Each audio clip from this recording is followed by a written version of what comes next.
Who was David, the eighth son of Jesse, and how does he connect to Noah? Join me as I dive deep into the connections between David, the eighth son of Jesse, and Noah. Let us see if I can reveal this biblical mystery. At first glance, it seems like a stretch to link these two biblical characters together. But stick with me as we explore their connections. The key insight here is recognizing that both David and Noah were chosen by Yahweh. Let us start with the significant meaning of 8. 8 means new order and the kingdom. Let us turn to the scriptures and get our study. 2 Peter chapter 2, verse 5. And spared not the old world, but saved Noah, the eighth person, a preacher of righteousness, bringing in the flood upon the world of the wicked. Noah was the eighth person from Adam. It says so in Jude 1:14. And Enoch also was the seventh from Adam, prophesied of these, saying, Behold, Yahweh cometh with 10,000s of his saints. So Enoch was the seventh from Adam, and Noah was the eighth from Adam. 8 means the kingdom.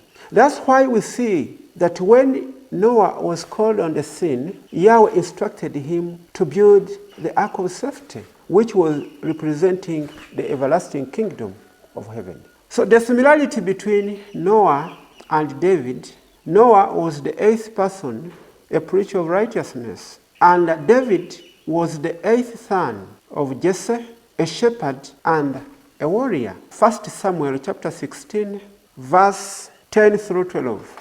Again, Jesse made 7 of his sons to pass before Samuel, and Samuel said unto Jesse, Yahweh has not chosen these. And Samuel said unto Jesse, Are here all thy children? And he said, There remaineth yet the youngest, and behold, he keepeth the sheep. And Samuel said unto Jesse, Send and fetch him, for we will not sit down until he come here. And he sent and brought him in. Now he was ruddy and withal of a beautiful countenance, and goodly to look to. And Yahweh said, Arise, anoint him, for this is he. Jesse first presented 7 of his sons before Samuel. And after Samuel examining, he told Jesse that Yahweh has not chosen any out of these 7.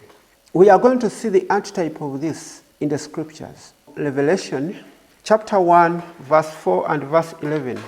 John to the 7 churches which are in Asia. Grace be unto you, and peace from Yahweh, which is, and which was, and which is to come, and from the 7 spirits which are before his throne. Verse 11. Saying, I am the Alpha and Omega, the first and the last. And what thou seest, write in a book, and send it to the 7 churches which are in Asia, unto Ephesus, and unto Smyrna, and unto Pergamos, and unto Thyatira, and unto Sardis, and unto Philadelphia, and unto Laodicea. Those are the 7 churches. 7 means complete. Ephesus was set up by Paul in 64 AD. Smyrna was set up by Martin Luther in 1500. Pergamos was set up by John Knox in 1543. Wesley in 1725.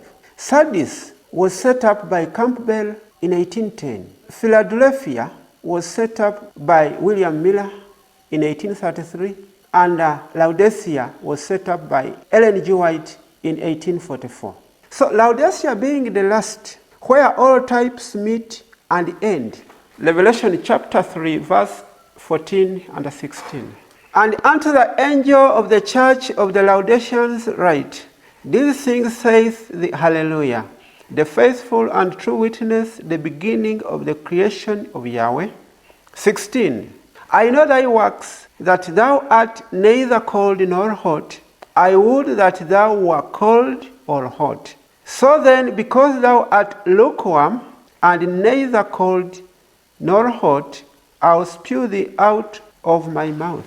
So before Yahweh can spew this Laodicean church out of his mouth, he raises up David as the antitypical son of Jesse to set up the everlasting kingdom of heaven, just as Noah set up the ark of safety for the saving of the souls.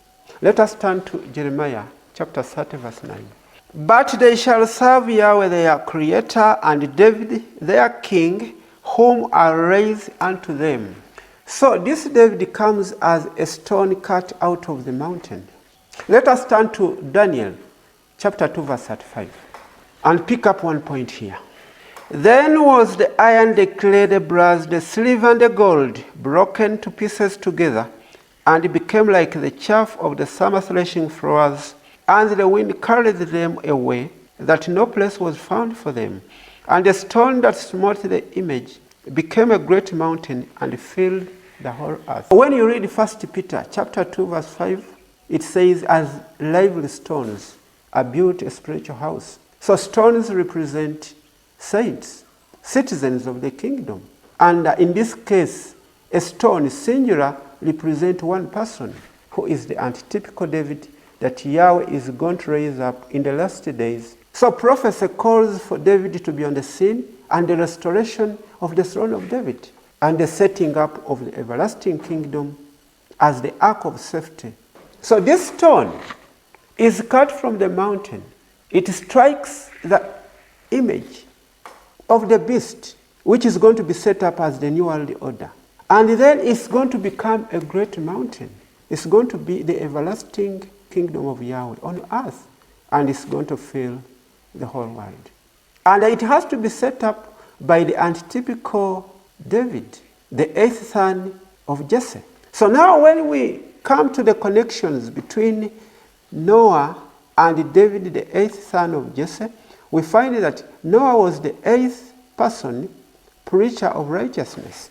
He set up the ark of safety to save the universe from the flood. The antitypical David comes on the scene as the eighth church to set up the everlasting kingdom that is going to save the universe from the 7 last plagues.